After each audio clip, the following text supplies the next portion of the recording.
Welcome to the Exit Rich podcast, where the leading authority on buying, selling, fixing, and growing companies, Seiler Tucker, is dedicated to helping you find the path to retire rich and move on to your next adventure by exiting your business for the desired dream price you deserve. Get ready to exit rich with your host, Seiler Tucker. So excited. We're going to have another special guest for you again this week. This is a subject that we have not talked about before. So I'm really delighted to have my special guest on, Deborah McPhee.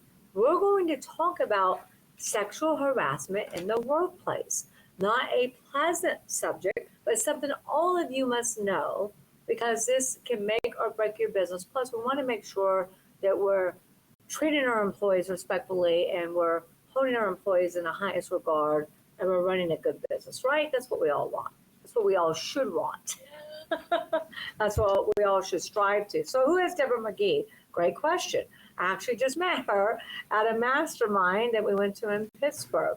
So Deborah McGee is a pre-reviewed author, speaker, business consultant, and coach. She holds a BA in healthcare, sales, and marketing management, and a master's in organizational leadership, corporate education from DePaul University in Chicago. Chicago's my favorite place in the summertime. As a licensed Illinois domestic violence and sexual assault awareness educational sponsor, she specializes in education on violence and abuse awareness and prevention through speaking events, workshops, and private coaching appointments.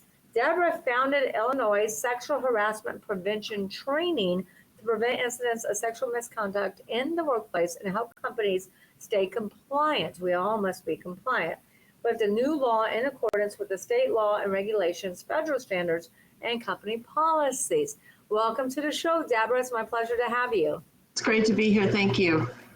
So, Deborah, tell us a little bit before we dig into what companies are doing right, what they're doing wrong, how they should be compliant going forward, because I know new laws are coming into effect. Let's dig a little bit into Deborah. Who is Deborah? What were you like as a little girl? And tell us a story about yourself, your life, and how you ended up getting into this business. Okay, well, grew up in Chicago and married the first guy, 18 to 32 years old. We got married right out of high school, and he's a good guy. It just didn't work out. When I was 40, I had a very brief marriage to the second guy, and he was a psychopath, and that's what the doctors called him, not me. This guy crossed the line with my 13-year-old daughter, and when I did everything that mothers do, kick him out, order protection, file for divorce, he hired two people to kill me. All right, now what we know now that we didn't know 20 years ago is that that's when they come back to kill you. When you won't listen to them, there's nothing left to do. 3 women a day in the United States die from intimate partner violence. 3 women a day. 3 women a day in the United States die from somebody they love. Correct, get killed. Mm-hmm. So I was kidnapped. I was with 3 men for 6 hours. Whatever you're thinking, it was worse. And I got away. I escaped. I stole their car and I drove myself to the police station. I get to the police station. Well, here's the keys to the car I just stole. How did you steal their car? How did you get away from them and manage to steal their car? You're going. Well, we were in a hotel room and they put the keys on the dresser, and I spotted the keys on the dresser. So I grabbed the keys and ran. Made a run for it. Got in their car, stole their car, drove myself to the police station. The police didn't believe me. They thought I made the whole thing up, and that's pretty common with the police. They don't really believe the abuser, or they think, oh, well, if you want us to go arrest your husband, we'll go get him on Monday. Well, great. How do I keep my kids alive over the weekend? The police did not believe you. So what did you do next? Well, they said, if you want us to go, this was all on a Friday afternoon. So they said, if you want us to pick them up on Monday, we will. So I took my kids and we went into hiding for the weekend. We went somewhere far away and just stayed for the weekend. And then that Monday, my mother, my brother, and I went back to the police station and started the paperwork to have them arrested. Cool. Okay. So they believed you then? Well, yes. Yeah. Okay. So they arrested the 2 guys plus your husband? No, they never got the 2 guys. Only my husband is the one they found. The other 2 we never found them. Told them who, huh? Well, he went in the west side of Chicago, hired 2 drug dealers. So We didn't even know their names. But my husband didn't. My husband didn't understand how much danger we were both in. I mean, if he thought he was safe with these guys in the car, that I had four debit cards, so they took $1,000. So they took $4,000, $1,000 out of each account. That was my limit. So they were just in it for the money. But their job was to kill you. Right. So luckily you escaped. Did it hurt you? Yeah, I was physically and sexually assaulted for 6 hours. Yeah, it was bad. So I took mental abuse, a lot of mental abuse too. A lot of mental abuse. The day after the kidnapping, I had to take a trauma test at the hospital, and I tested out at the highest category that a human could be traumatized. So immediately the trauma therapy, I did a lot of therapy. I worked very hard to get better. I was not going to be one of those women that had a bad day and I'm going to be a victim for the rest of my life. Amen to that. Because many of us have suffered from lots of different things, trauma in our childhoods, etc. And the key is to stand up and say you're not going to be a victim. That's right. So you're a survivor. Thank God you're here. Yeah, thank you. So anyway, since then, I've spent the last 20 years lecturing and teaching about women's safety. I've devoted my life to women's safety. So I'm a certified national safety trainer. My area of expertise is domestic violence, sexual assault, violence at work, sexual harassment. So what did you do before? I spent most of my adult career as a medical rep, a dental pharmaceutical rep. So, and that was a dangerous job when you think of it, because you're in the car. Do you ever see, you're in the trunk of the car, you got the suitcase, you're in and out of hospitals. Anybody could follow you. So it wasn't like I was in a safe building working all day. I was out by myself making field calls to doctors' offices. It's like real estate agents. I think it's one of the can be a very deadly place because you're going into people's homes that you don't know. Or sometimes they're empty. Empty right? houses to strangers. So right. Absolutely. Okay, so that explains how you transition into it, and I give you credit for changing your life around and making this your life mission. I think everybody has to have a why in their life. Why do they do what they do? So how did you train for this? What type of training is needed? How did you train for this? Well, when the mandate came last year, this new mandate's only 2 years old, and when they rolled it out, I called Springfield, which is the capital, and I said, the mandate?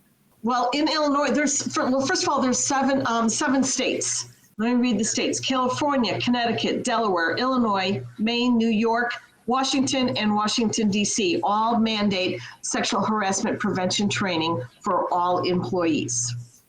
And other states will probably be added to that. I think this is going to roll out. I think it's going to roll out nationwide. Yes. Can you work with owners in every state or just? I have customers across the country. Illinois is because I can give the CE credits, this continuing education credits for anybody that has a license. I can do that in Illinois, but I've got customers all over the place. And if you're out of state and need a CE, we just work with somebody else and get it for you. Okay. So how have you trained for this? What does it need? Like what's up? All right. So when this rolled out, so I'm a domestic violence advocate. I'm a sexual assault confidential advisor on top of having a master's degree in adult education. So when this rolled out, I called the Capitol and I said, well, I think I'm qualified to do this. What do I have to do? And they said, oh my goodness. They said, everybody needs this and nobody's qualified to teach it because you have to have the domestic violence background and the sexual assault background. So it was just coincidentally that I already had that. A lot of people now are going through their training to do what I do, but I already had it. So my license is number 80 in the state. So there's not a lot of us that are qualified to do what I do in the state. Cool. All right. So who do you represent? Do you represent employers or employees? Well, it's funny you ask that because I just paid $10,000 to have a booth at a really big show and nobody would talk to me. All the men looked and they ran away. Now, everybody thinks I'm going to help their staff report them. And that's the furthest from the truth. The business owner is my client. My job is to protect the business owner and prevent the staff from making any reports. And I do that with the coaching program with the staff. So when I come into an office, I say, You know, boss here has hired me just like you. I'm part of the team just like you. And when things go wrong, they're not going to tell the boss anything. They're going to tell me everything. I get phone calls from employees all the time, and oh, hey, this happened, that happened, and we work through it. But they're not going to tell the business owners that. You guys are the bosses. Mm-hmm. So you represent the business owner. The business owner. That is my client. That's who I'm to protect. So how do you feel like you break that barrier? I mean, you say you spent $10,000 at a booth, and everybody looked at you like the plague. So how do you break that barrier to kind of get through these business owners? And I'm glad you're on my podcast today because we have all business owners. Mm-hmm. How do you break through that barrier and say, hey, listen, guys, it's not picking a side because, of course, you want the employees to be taken care of. Nobody wants to see employees get sexually harassed, abused. But how do you break that barrier to get business owners to, hey, listen up, this is really important? The booth wasn't a good idea because I can't shout all this as people walk by. So small speaking. Well, you can, but it probably won't be. Maybe you should just start like a little karate class or megaphone, whatever it's called. Yeah. I do a lot of regional and small speaking, business owners. I work with a lot of associations, and sometimes, all the business owners are in the same association. So when I go and I'm the representative for the association, and then we handle everybody that's part of that. Gotcha. Okay. So how prevalent is sexual harassment in today's business? 81% of women have claimed to suffer sexual harassment in their professional career. So that's not some women, that's most women. 81%. A lot of it, 81%. Mm-hmm. Wow. I know it's happened to me. I mean, I've mostly been an entrepreneur on my own companies, but it did happen to me. 81% though, I knew it was high. I thought it was like around 60, 65, 70. Now, what about men? I think it's under 50%. I think it might be in the high 30s for men. It's any human can harass another human. And you know what the harasser is? Remember the bully on the playground in 3rd grade? Mm-hmm. That's the harasser. It's that person grown up. Gotcha. It's not about sex. It's about power. For some reason, the harasser has to step on your head to make themselves more important. Yeah, it's about power and control. Power and control. Mm-hmm. I mean, look at the Me Too movement, right? Huge. So this program is stemming from the Me Too thing a couple of years ago. So that's how this was all developed. It's a high number, though. Put that in the comments, please, my team. 81% of women report sexual harassment in the workplace. No, they don't report. 81 experience. Oh, experience. How many experience. Report? A lot of it goes unreported. I imagine so. They're trying to keep their job. How many are actually reported?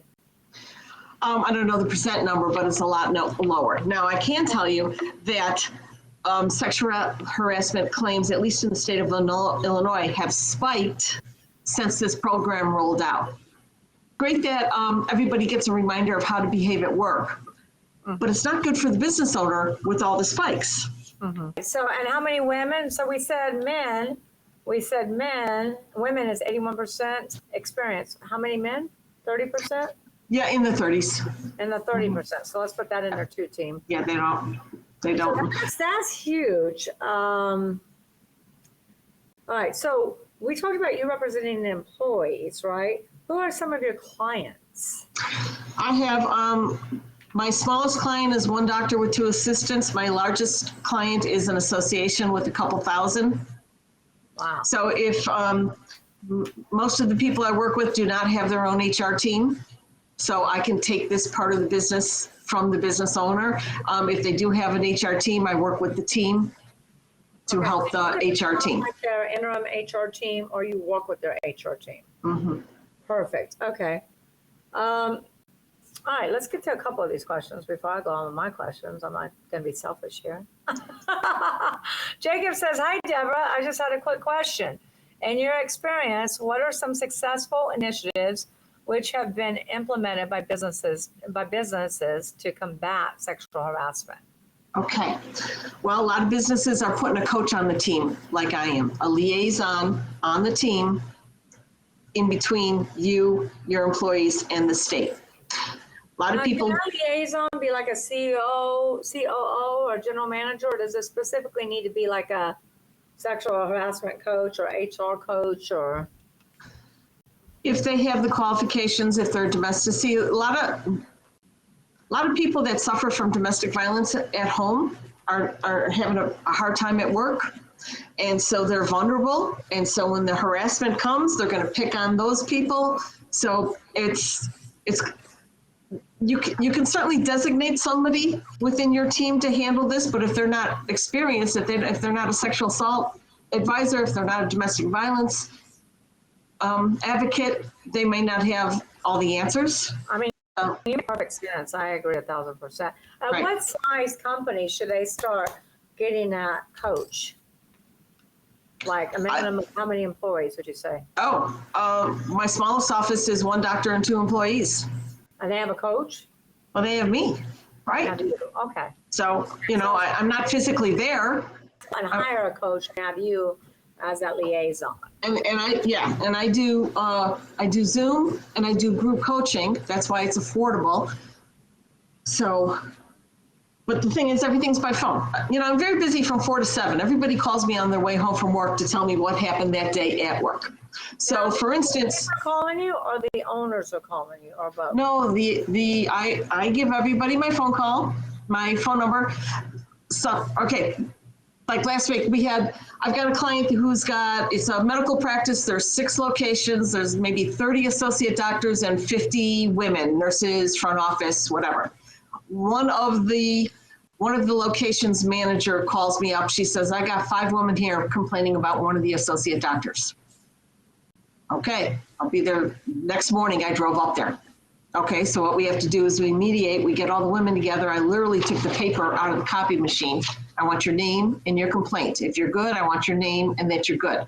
So now I've got all the papers. Now I go in the private office with the owner and we shift through. Okay, these guys are fine. These are the ones with the complaints.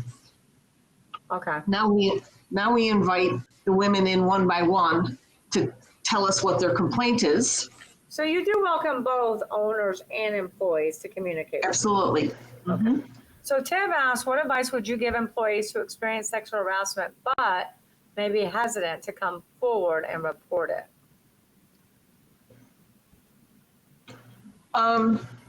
It's all individual, like what happens.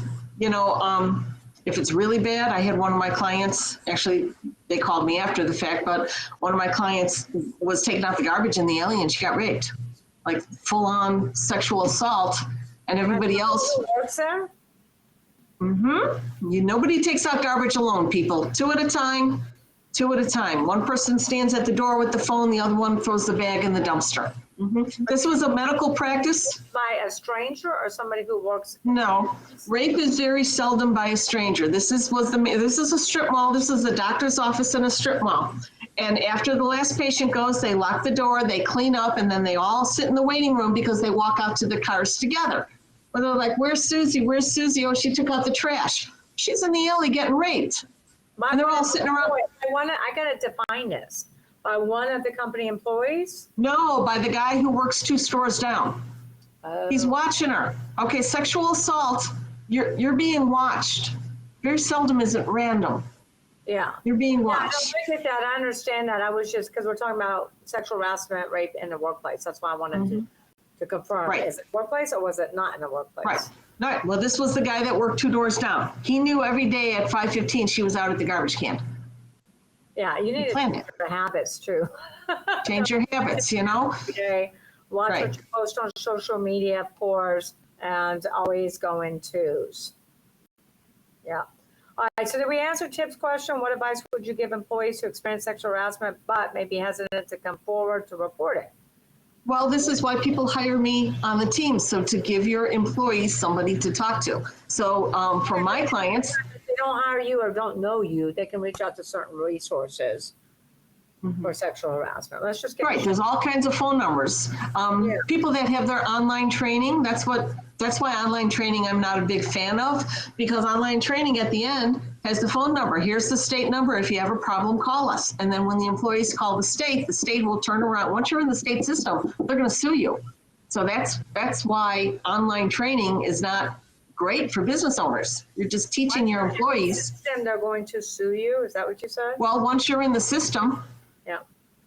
all right, so in Illinois, what happens if you're an employee and you have a problem with one of the customers, let's say a dental hygienist, right? And every time the same guy comes in to get his teeth cleaned, he's accidentally, rubbing her butt.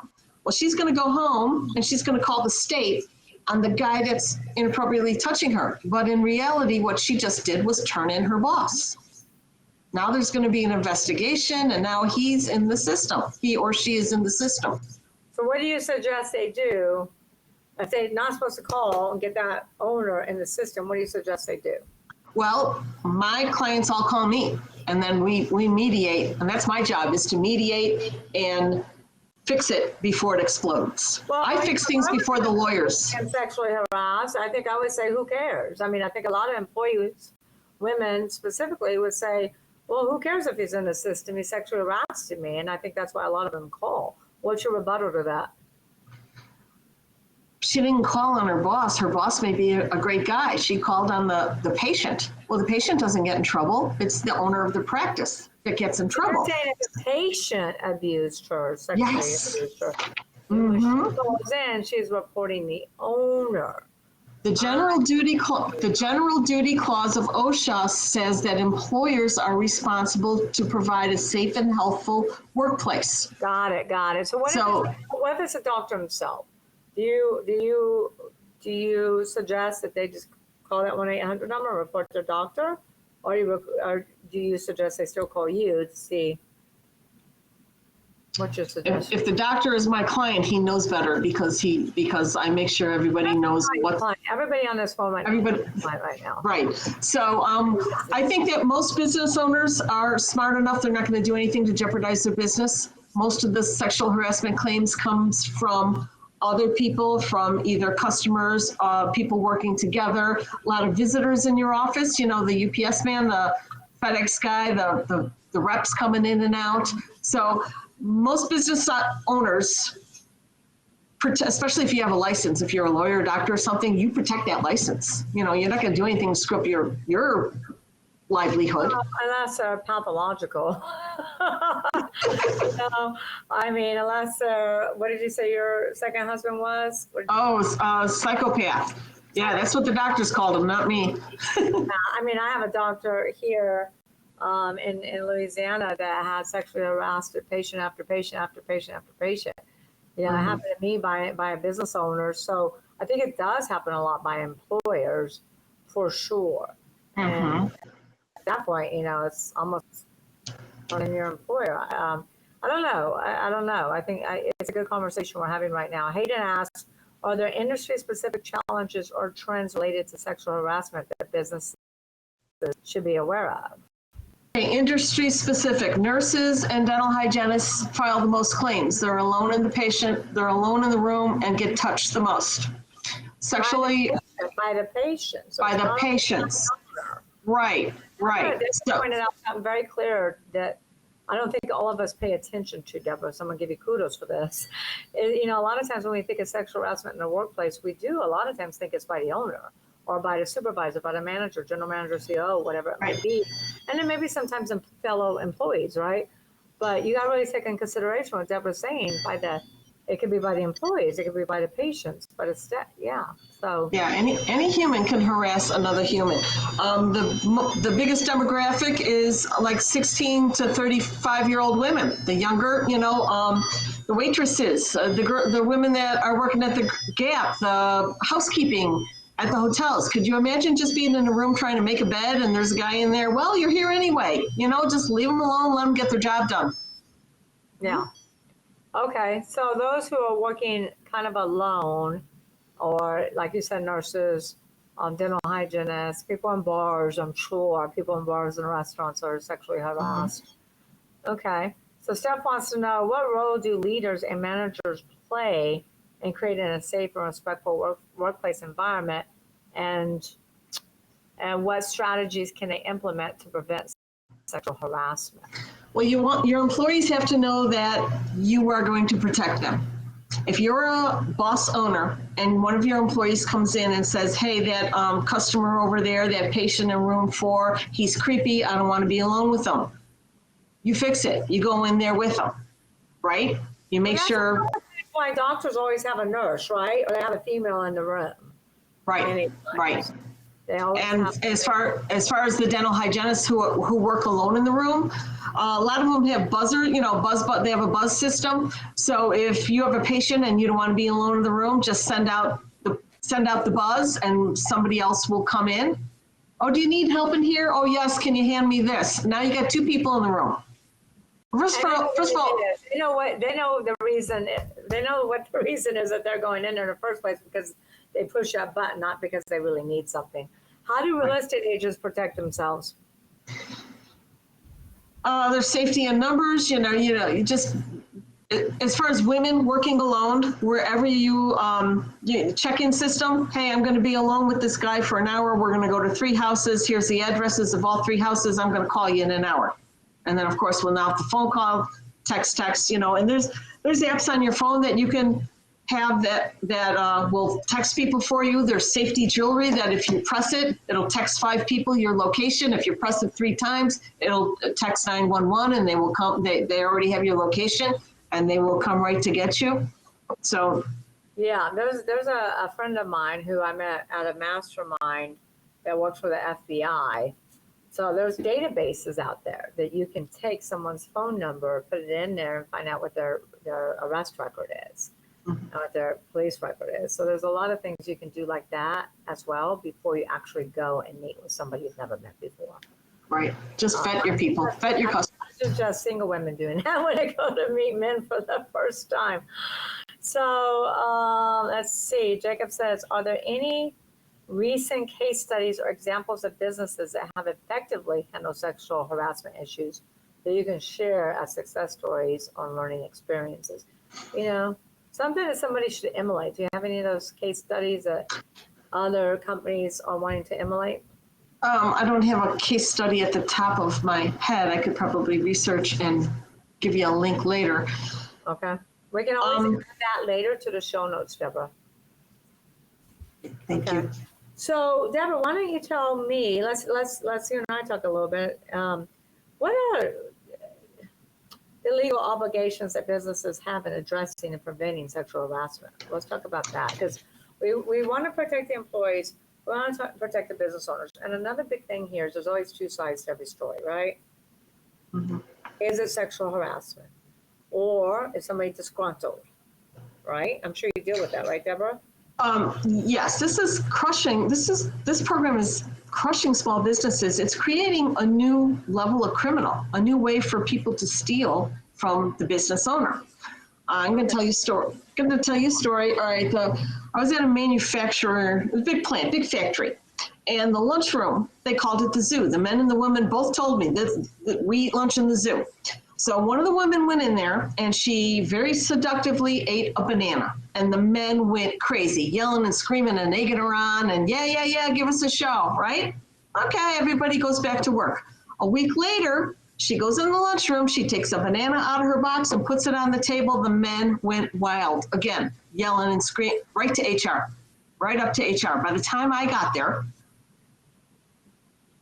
what we had to do is we had to fire 4 factory. We had to fire 4 men, and she's protected. You cannot fire somebody for reporting sexual harassment, so her job was protected. And even the men said, well, last week she did. I said, well, nobody reported her inappropriate behavior. She reported your inappropriate behavior. So what's going to happen now? She threatened to sue. All right, so the owner, we came to an agreement. The owner is going to give her $20,000 and fire the 4 guys. Okay, so from a business owner standpoint. She started that. Absolutely. Yeah. Absolutely. Goodness, go ahead. And so so from the business owner's eyes, he says, I'm rolling into the Christmas season down for 4 of the big strong men that worked in the factory. All right? They never had an issue with before. No. Big, right? Those 4 guys have to go home and explain to their wives why there's no money because they can't behave at work. The woman her job is protected, so she can leisurely look for another job while she's got a paycheck here, and then the business owner had to write a check for $20,000. Wow. So how Okay. much, you bring up some really good points, Deborah. So what percentage of the women reported, or men, or all, are actually legit versus just trying to get something out of it? Well, I would say before, when women didn't report it. They didn't want to talk about it. They didn't want to happen, right? But now that this new law is here, this law isn't about keeping women safe. It's about getting more into the court systems. Think of it like a red light camera. Eventually, they're going to trip you up and they're going to catch you and you're going to get a fine. So you have to stop thinking, this is never going to happen to me. And you have to start thinking, am I prepared for when it happens to me? Absolutely. So, mediation. When I go and mediate, I can tell if they're lying. I can tell if they're making it up. I talk to the woman. I talk to the other women. I talk to everybody there independently. And if they all have the same story, yeah, it probably did happen. But if they all have their own version of something different, might be made up.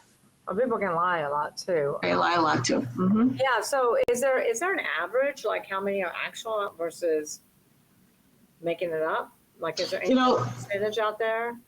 I don't have a percentage. The law only passed last year, so this is all very new. Now explain that law to us one more time, please. Okay, every employee in the 7 states, it's mandated that every employee have 1 hour of sexual harassment prevention training per year. And the business owner needs to pay for that. Business owner must provide it, but it's not only one and done. It's if you hold a license, you need 1 hour per license renewal. If you are a boss, supervisor, or team lead, you need a 2nd hour. If you're a medical person, you need mandated reporter. If you're inside the city of Chicago, as I'm sure some of the other big cities, you need bystand. I mean, does anyone have a headache? This is a this is a moneymaker for the state. It's so hard to be compliant. Federal, so it's not federal, it's a state level. Is it what? It's state level, not federal. It's state level right now. Mm-hmm. And those 7 states, repeat those 7 states, if my team can get those states in there that they have to pay for employee sexual training. What are those states? The states are California, Connecticut, Delaware, Illinois, Maine, New York, Washington, and Washington, D.C. The rest of the states are highly recommended. And every time I go on and look, one more state is added. So it's going. So who makes the decision on the state level? Is it the governor? Is it the governor who makes that decision on the state level? Yeah, in our state, it was decided. The governor decided. Okay, so it's a governor decision. I think so. Do you think it's a good law? Well, I think it's good that everyone gets a reminder of how to behave at work. But we're adults. We should. By the time you get to be an adult, a working adult, you should be able to behave at work. Unfortunately, some people don't. Like the factory workers that ate lunch in the zoo room. You would think so, but then you got a lot of people, like you said, who are narcissists, who are pathological, who have maybe some mental health issues. You got those people who maybe they were sexually abused, and that's in their subconscious. I mean, there's all types of things there. I mean, you could dig pretty deep to see why this happened. So, goodness. Okay. So you talked about, that's a new mandate. It's a good thing, we think, because it teaches everybody how to behave. What happens when a business owner is reported to the state? And where do you come in? All right. Well, first thing you do is hire a lawyer, and then you hire a mediator. I'm a mediator.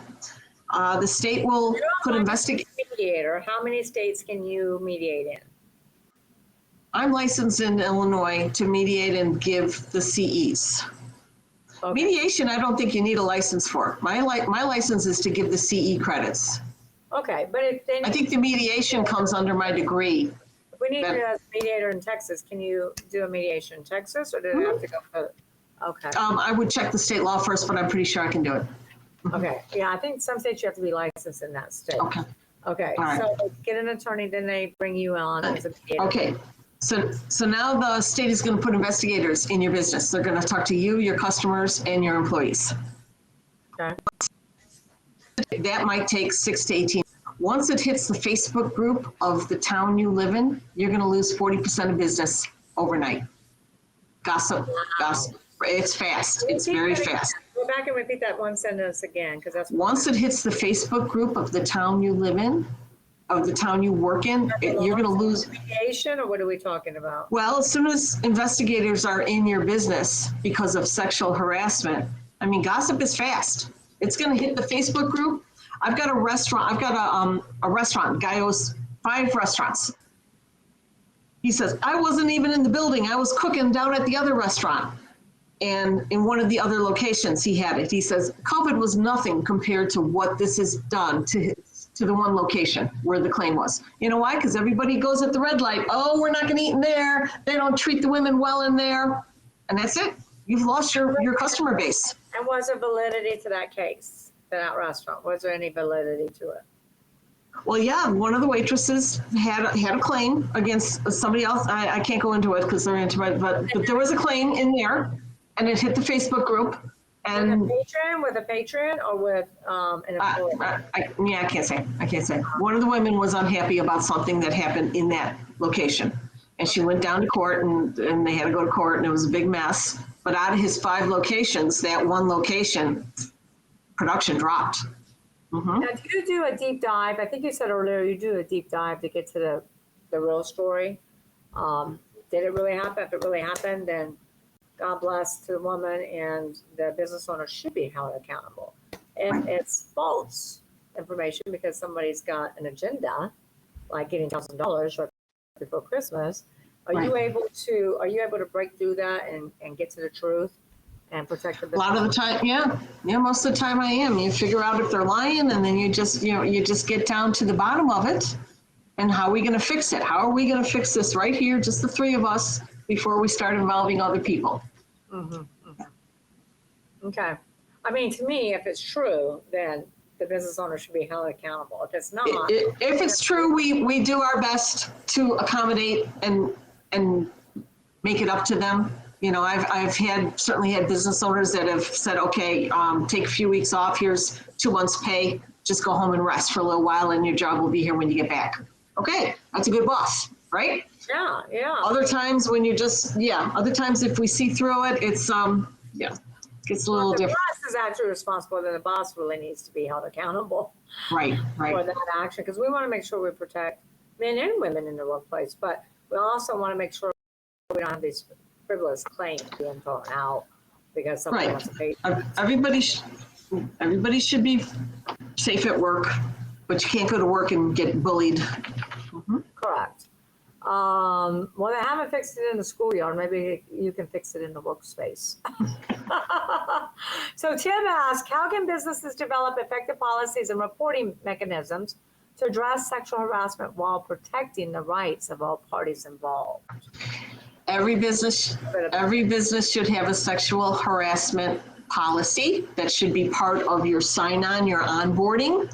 They should sign, this is what we expect. This is how we behave. And there's all kinds of them online. You can Google, and you can go on your state, on your state government, and come in sexual harassment, and they should have a sexual harassment policy. I encourage you to use the one from your state, because if you do end up in court, that's the one that they're going to use. So you're going to want to be at the same standard. So you want. What if it's reverse, where you got a female or a male employee actually flirting and making advancements towards the owner? Well, you got to distance, right? You have to distance yourself, and you say that's not, this is not acceptable behavior. This is not how we work here. I have got business policy in place to back that up. Right. And have them sign off on that. You want to have their sexual harassment prevention training the first week they're on the job, the sooner the better. And you want to have a policy that's going to be part of their onboarding package. This is how we behave here. This is what we allow. This is what we don't allow. Mm-hmm. Okay. One business owner said, my assistant's father died and I gave her a hug. No, that's not sexual harassment. You were comforting somebody who was crying. That's a good point that you just made. So what defines real sexual harassment? I mean, I'm a hugger. You met me. I give everybody hugs. Right. What is that defining? Where's that sand in the line? Well, because the men are all said, I can't even tell anybody they look nice. Sure you can. Oh, great outfit today. You look fantastic. Or, oh, hey man, your ass looks great in that dress. Do you see the difference there? No, excellent. Right? Certainly you can compliment. Thanks, Deborah. It's really common sense, but common sense is not so common anymore. If you were raised with manners and common sense, this is not hard. But unfortunately, some people, the people coming up don't have the manners that other people have. So. And you can shake hands, you can give hugs, you can give compliments. When does it cross that line? I guess when you say your ass looks good in that. Right. If you say you're a hugger, if you go to hug somebody and they're not comfortable being hugged and they said, oh, fist pump, you're not going to fight their fist pump to give them a hug. You're going to say, oh, that's their level of comfort, fist pump. Yeah. Right? So you got to take cues from the other person. Yeah. And everybody has their bubble. A lot of women call me as like, I'm just trying to make an appointment and do some computer work. And my boss comes and he puts his hand on my shoulder and he's looking at the computer. Bosses don't need to oversee and look and see what their people are doing on the computer. You certainly don't need to lean into their bubble to do that. In some cases you do, especially if you have an employee who's repetitive, going online and doing things on social media, things like that. I mean, we once had a client that had an employee, a sales rep, that was making about $175,000 a year. That was watching porn all day on the computer. Oh, well, then that's, and there's programs to that. Employers, I think you definitely have the right to look and see what's being done on your company. But not come up and touch them and come into their face. You don't need to come up and touch them unless you have a culture where everybody's kind of huggy touchy, Right. and that's how your culture is. I think, again, it goes back to common sense. As most of this stuff. Steph asks, what are the most common signs or indicators of toxic workplace culture that may contribute to sexual harassment? Okay, toxic environment, anything that makes your gut, and you're rolling, oh my God, patient Joe's coming in today. I think I'm going to call it, or patient Joe's coming in tomorrow. I'm going to call in sick. I don't even want to be near him. Well, now all of a sudden you're down an employee. You got 10 patients there with nobody to help them. Same thing with if it makes your stomach upset, when you just get it, you can feel it in your gut that you don't like being around another person, you just exit, move yourself, see if you can work at a different place. Not a different, different location, 2 offices down or whatever, or just make sure. You want this to your employer. Right. Right? Say this patient, I'm comfortable taking care of this patient. Right. This is why. And then if it was my business, I would probably not see that patient again. And as business owners, we have the right to pick and choose our customers, right? If you have a customer that really makes you crazy, you can not do business with that person. I'm going to refer you over here to this company. My schedule is full. Thank you. That's all. You don't have to get into it. You just miss them.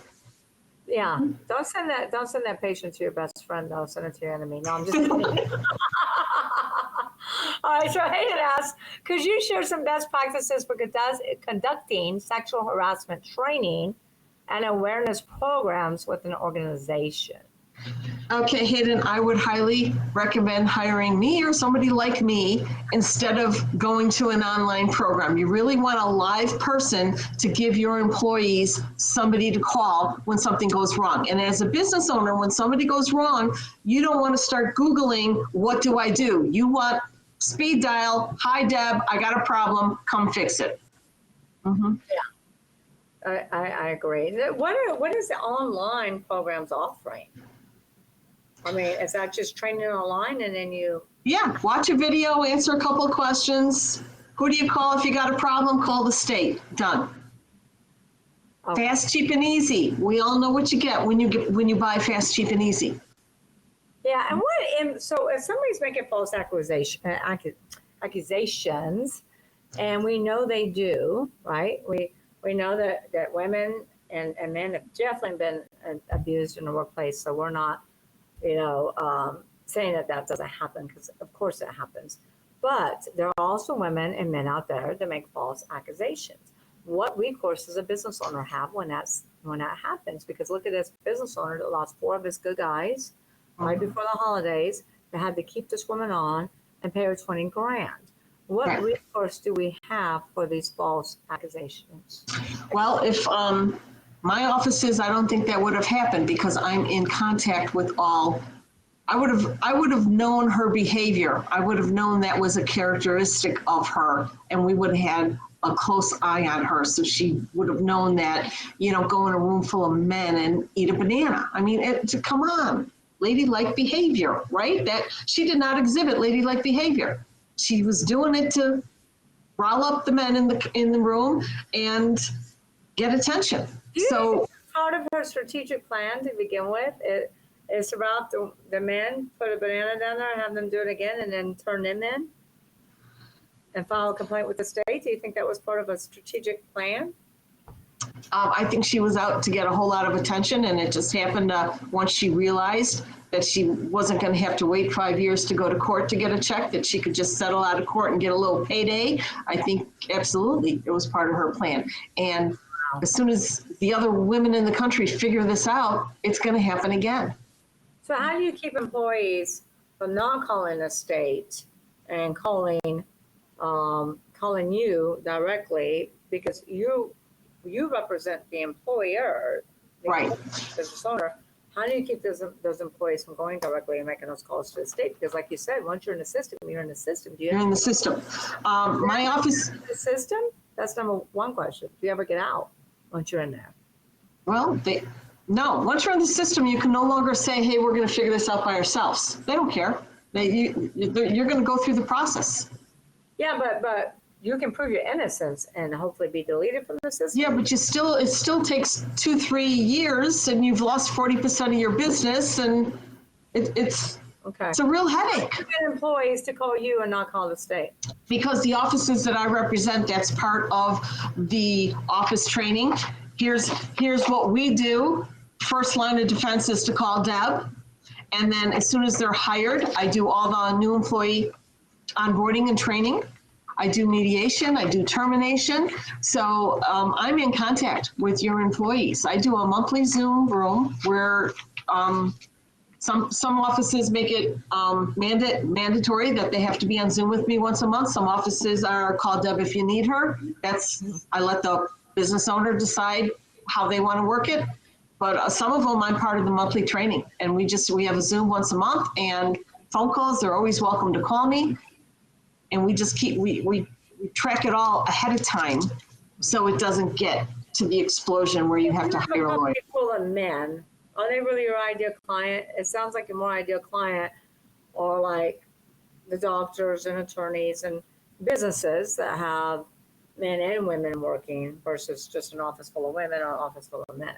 Yeah, I've got a construction company, and I was doing training at a construction company, and the one kid I went to high school with, his mother, I've known him since diapers, So here's a room full of 33-year-old men. Oh, and they were like harassing me as I was doing the training. And I'm like, listen, you have to know what the rules are.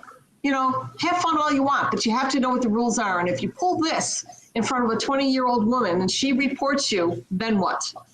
Okay, so it's all fine and dandy. You're going to joke around with Deb in the room, but we can't do this. So.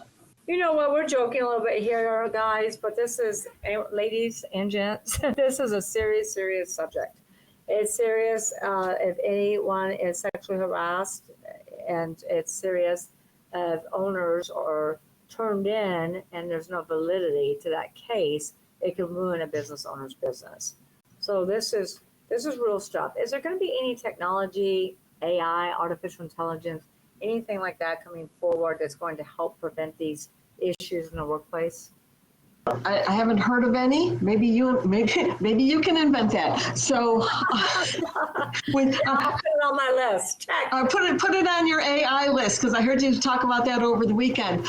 I have not heard of any. It's all, this is a relationship business. The better relationship I have with your employees, the better time you're going to have with your employees. And let's talk about domestic violence for a minute. If domestic violence is 1 out of 3 women. So if you have a bunch of women there, you may have some that are not having a good time at home.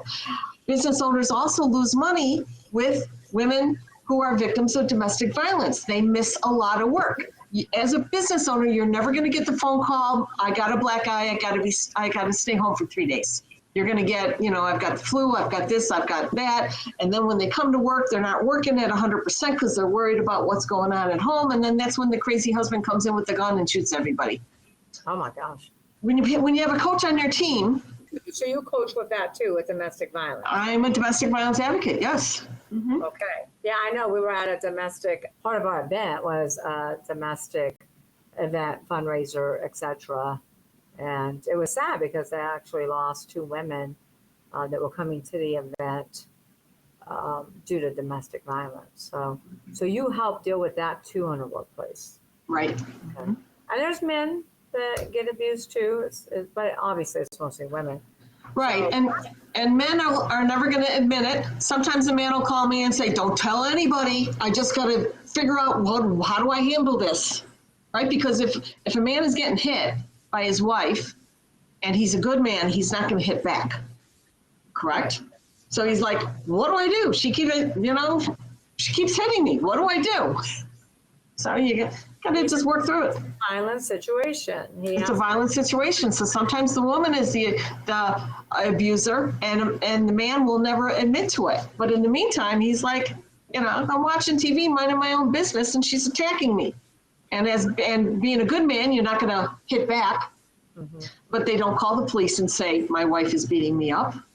So those are probably, I'm a confidential advisor. So anybody that calls me and tells me anything, it's, I'm not going to call. How do you deal with that in a workplace? Because let's face it, I mean, there's so much loss of productivity and efficiency because of people's baggage. Now, I'm not calling domestic violence baggage. It's real. We got to deal with it. And if we, truly want to retain good employees, we gotta be part of that team, right? And we got to be sensitive to that. But it's good that you're helping with that because there is a lot of missed time. There is a lot of, they can be there physically, but mentally not working at all. Right. So that's good that you do that. So as we look to the future, what do you see as the key challenges and opportunities in the ongoing fight against sexual harassment in the workplace? I think that every generation of young women that enter the workforce are less tolerant of unacceptable behavior and more willing to make a claim. Mm-hmm. Okay? You look at the different generations, the women that worked in the 60s, they just put up with everything and they were taught to be good girls and keep your mouth shut and you're lucky you have a job, right? But then they raised the next generation and now right, the women in their 20s now, they're a lot stronger than the 2 generations ago. So it's tough on the men because they still want it to be the good old boys club and they want to be able to tell a joke and I'm not talking about one dirty joke one day at the lunch table. Okay, yeah, but if you're eating your lunch in the car because you can't stand the language at the lunchroom every single day, that you see the difference? Mm-hmm. So I mean that needs to be reported. Needs to be reported. So not to the state, ladies and men. Call me. Right. So what resource, I know there's you, and we're going to talk all about you and how people can get in contact with you. Okay. But other than you, what resources and support networks are available to businesses seeking guidance in addressing sexual harassment? Can you just drop a few? There's not a lot because I've heard 2 people say that they think I'm the only one in the country doing this because it's so new that they haven't been made yet. Band-Aid's new, but if somebody's suffering sexual assault, sexual harassment in the workplace, who do they reach out to? Well, every state has phone numbers. There's domestic violence and sexual assault 800 numbers all over. You just have to Google your state and something will come up. So this law is new. It's been in effect for a year. A little over a year, and it's already changed. And it's already changed. What did it? Yeah, in Illinois, it has changed, right? What did it change to in Illinois? They added more training for City of Chicago people. They added more training for Chicago right. people. Okay. Right. They're trying to trip you up so you're not compliant. So when they make a visit to your office and ask for all your certificates, you're not going to, if you're just taking one course online, well, here's my certificate. Well, what about the other 3 courses? You're not compliant. So think red light camera, people. This is a moneymaker. Yeah, it's a moneymaker, right? Mhm. Yeah. Okay, so about to wrap up here. Don't worry, we're going to get to how everybody can find you. But what advice or key takeaways would you like our listeners to remember when it comes to creating safe and respectful workplaces free from sexual harassment? Business owner's point of view, make sexual harassment training part of your onboarding package. Okay. Do training once a year, whether it's required in your state or not, and make sure all of your employees know that they can come to you. You have to have a nice environment. If your employees are afraid of you, they're not going to come to you. All right, so they have to know if anything's wrong, you come talk to me personally, and don't ever bring a young lady in your office and shut the door without a camera. Cameras everywhere. Cameras in the hallways, in the private office, waiting room, lunchroom. Cameras. Don't shut your door and be alone with another human without a camera going, and let them know if they have a problem, they can come to you. Woman on woman or men on men? Any human can harass another human.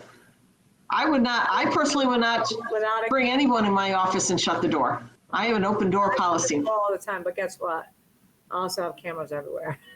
All right, so what takeaway would you give to any employees that may be listening that are feeling, that really have a valid sexual harassment issue that they're suffering in the workplace? What takeaway would you give them? I would say go to your business owner and say, listen, this is making me uncomfortable. I don't like it. It's giving me the creeps. Can I work with you? How can we fix this before it blows up? Nobody wants anything to blow up. It's not good for anybody. Fix problems when they're small, right? Agreed. Okay. Hey, I know so-and-so in the lunchroom is only trying to be funny, but every day the dirty jokes, they're just getting a bit much. Can you do anything about it? Okay, then all of a sudden there's a paper in the lunchroom, no dirty jokes at lunch. It could be as simple as that, right? Well, I think business owners need to pay attention to culture, and managements, lead of departments need to pay attention to culture. What do you want your culture to be? Do you want your culture to be telling dirty jokes? Right. Lunchroom, now that might work well in a construction environment, any type of those businesses. But I think, most companies don't want that to be part of their culture. We would hope. All right. So how do we get in touch with you, Deborah? Because, before you answer, let me just say this. It's hard to read the label from the inside of the bottle. You need an outsider's perspective to read the warning signs and keep people out of the danger zones. Everybody should hire a coach. Everybody should hire an expert in the areas that are not your strengths, not your core competencies, not your areas of expertise. So listen up. I think it's really important to get in contact with Deborah McPhee and see how can she help you to make sure that you're compliant, because this type of issue can put you literally out of business and make it very difficult for you to ever get back into business. So how do our listeners get a hold of you? Okay. I have an office downtown Chicago. My phone number is 312-533-1994. 312. One second. My team put that in the show notes. Let's repeat that number one more time. We'll put the comments here. 533-1994. And my website is my name, DeborahMcPhee.com. Okay, they'll get your number and all of that into the show notes. And is there a website? Okay, so you gave the website, you gave your phone number. Right. Anything else? Anybody that wants me to call them, just throw me a text or go on the way. You can schedule on the website, but just throw me a text and I'll give you a call and we'll answer any more questions. I encourage anyone really anyone, to reach out to her, find out the do's and don'ts and how you can work with her. I think she has inexpensive ways, so it doesn't have to be overly priced. But let me tell you something. It's kind of like people say, I don't need an assistant. If you don't have an assistant, you are the assistant. Oh, I don't need a sexual coach, harassment coach.